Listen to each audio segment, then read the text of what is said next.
Good evening. You're watching the news from the Sultanate of Oman television. First, the headlines. His Majesty the Sultan is to pay a state visit to the Kingdom of the Netherlands the day after tomorrow, Monday.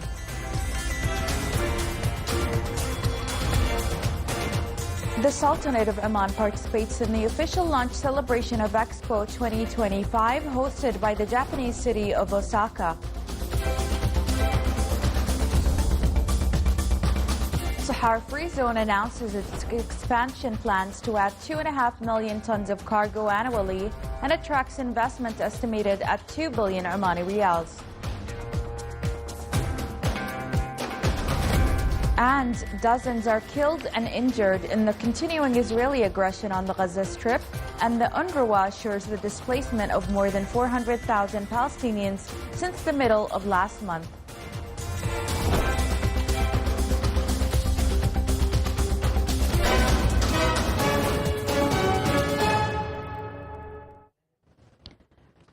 Those were the headlines. Now for the news in detail. His Majesty Sultan Haytham bin Tariq will pay a state visit to the Kingdom of the Netherlands the day after tomorrow, Monday. This came in a statement issued by the Diwan of Royal Court today, which reads as follows. Within the framework of the good relations between the Sultanate of Oman and the Kingdom of the Netherlands, and to enhance areas of cooperation of mutual interest, thus contributing to achieving the aspirations of the two friendly countries, and to discuss current issues of mutual interest on the regional and international arenas, His Majesty Sultan Haytham bin Tariq will pay a state visit to the Kingdom of the Netherlands during the period from April 14th to 16th, 2025. His Majesty the Sultan will be accompanied during his visit by a high-level official delegation, including His Highness Sayyid Shihab bin Tariq Al Saeed, Deputy Prime Minister for Defense Affairs. His Excellency Sayyid Khalid bin Hilal Al Busaidi, Minister of the Diwan of Royal Court. His Excellency General Sultan bin Mohammed Al Nu'mani, Minister of the Royal Office. His Excellency Sayyid Badr bin Hamid Al Busaidi, Foreign Minister. His Excellency Dr. Hamid bin Saeed Al Aufi, Head of the Private Office. Her Excellency Dr. Madiha bint Ahmed Al Shaybaniya, Minister of Education. His Excellency Abdus Salam bin Mohammed Al Murshidi, Chairman of the Oman Investment Authority. His Excellency Engineer Salim bin Nasser Al Aufi, Minister of Energy and Minerals. And His Excellency Sheikh Dr. Abdullah bin Salim Al Harthi, Ambassador of the Sultanate of Oman to the Kingdom of the Netherlands.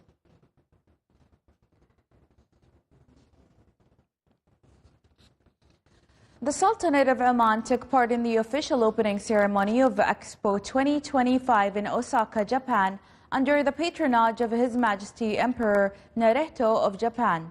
The Omani Pavilion opens to the public on Sunday under the theme Sultanate of Oman Connecting Generations. It highlights the country's long-standing role in fostering global connections through trade, culture, and human exchange. Oman was represented at the opening ceremony by His Excellency Qais bin Mohammed Al Yusuf, Minister of Commerce, Industry and Investment Promotion, and Deputy Chair of the Main Committee for Oman's participation at Expo 2025. His Excellency Sayyid Saeed bin Sultan Al Busaidi, Under-Secretary of the Ministry of Culture, Sports and Youth for Culture and Commissioner of the Omani Pavilion, and His Excellency Dr. Mohammed bin Saeed Al Busaidi, Ambassador of the Sultanate of Oman to Japan. Sohar Port and Free Zone, one of the world's fastest growing ports and free zone projects, announced its latest expansion plans. Here are the details.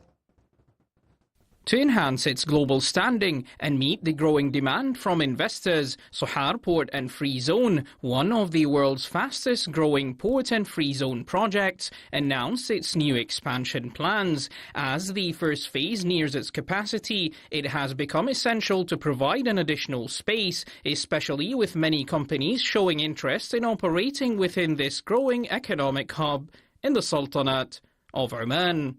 The direct economic benefits of this expansion include a significant increase in handling capacity with an additional 2.5 million tons of cargo annually, alongside investments exceeding 1.924 billion Omani riyals and 500 hectares of land available for lease. This will create new job opportunities ranging from 300 to 700, thereby contributing to the enhancement of land lease revenues and stimulating local trade activity, ultimately supporting the GDP. Additionally, 85% of the project's needs will be met through local suppliers and contractors, thereby enhancing local value-added benefits. The expansion project will begin with a package of general design services, followed by construction work to provide leasable land for companies and tenants. Thanks to its strategic location at the crossroads of global trade routes between the markets in Asia and Europe, Sohar Port and Free Zone has successfully attracted investments exceeding 11.5 billion Omani riyals to date. The Free Zone offers a unique and integrated complex that accelerates and facilitates business operations, in addition to providing a duty-free corridor between the port and Free Zone, where goods transit in 14 minutes or less. The Free Zone also includes a diverse range of industries that offer essential services such as storage, logistics, petrochemicals, general trade, automotive logistics, plastics, chemicals and metals, in addition to integrating innovative practices and sustainable solutions.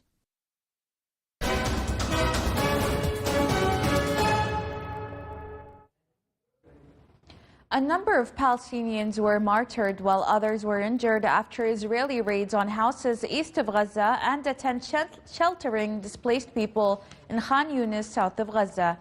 A Palestinian media source added that an Israeli drone bombed a house in Hayat Tufah, east of Gaza, which led to the martyrdom of 2 Palestinians, adding that another Palestinian was martyred and others were injured in Israeli raids on a tent sheltering displaced people in Mawasi city in Khan Yunis. Meanwhile, the Israeli occupation continues the bombardment on Qaizan Rashwan, south of Khan Yunis, causing the martyrdom of a number of Palestinians. On the other hand, the IDF continues the invasion of Palestinian towns and villages in the occupied West Bank, while other towns and villages in Jenin are witnessing repetitive, almost daily invasions since the beginning of the Israeli aggression on Jenin camp 81 days ago.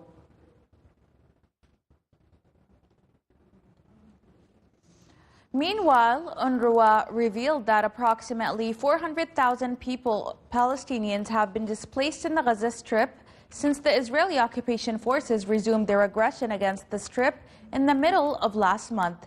UNRWA said that estimates indicate that nearly 400,000 people have been displaced in Gaza following the collapse of the ceasefire agreement, noting that Palestinians in the Gaza Strip are facing the longest period of aid and commercial supplies cut off since the beginning of the war on the Strip. The agency called for an immediate ceasefire and ensuring the unimpeded flow of humanitarian aid and commercial supplies into the Gaza Strip.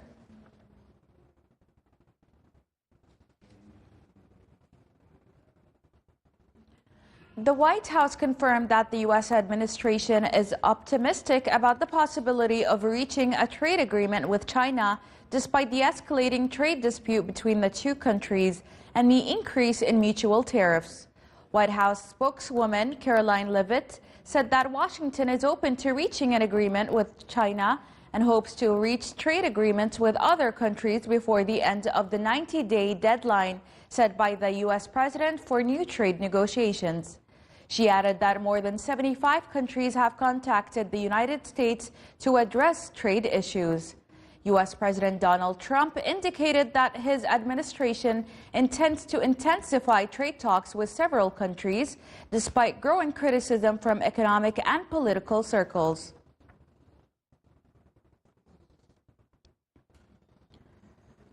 Russian forces launched a drone attack on areas in the capital, Kyiv, injuring 4 people and causing damage to residential and commercial buildings. The Ukrainian Ministry of Defense stated that its air defense shot down more than 55 out of the 88 Russian drones that were directed at various areas of the capital, Kyiv. Other drones were lost after the use of electronic jamming systems. The drone debris damaged several homes and commercial buildings, causing major fires in those areas and causing a number of injuries.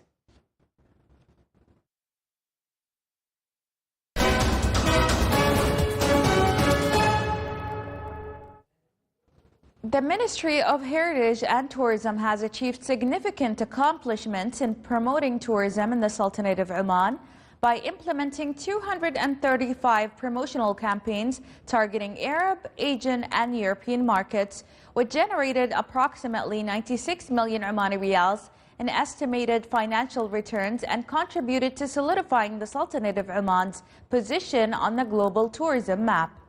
The ministry has also successfully implemented 88 media campaigns that generated financial returns of approximately 203 million Omani riyals during the period from 2021 to 2024. The Ministry of Heritage and Tourism also works on enhancing strategic partnerships with international tourism companies and implementing innovative approaches in tourism promotion in order to achieve sustainable development in the tourism sector and increase its contribution to the gross domestic product.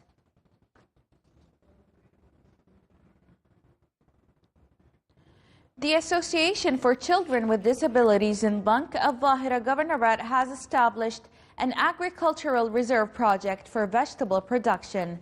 This project is aimed to providing job opportunities to people with disabilities and integrating them in the community in order to achieve a sense of self-sufficiency and independence among them.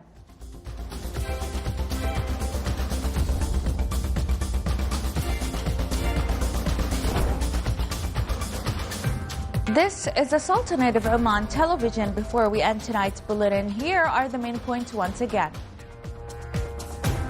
His Majesty the Sultan is to pay a state visit to the Kingdom of the Netherlands the day after tomorrow, Monday.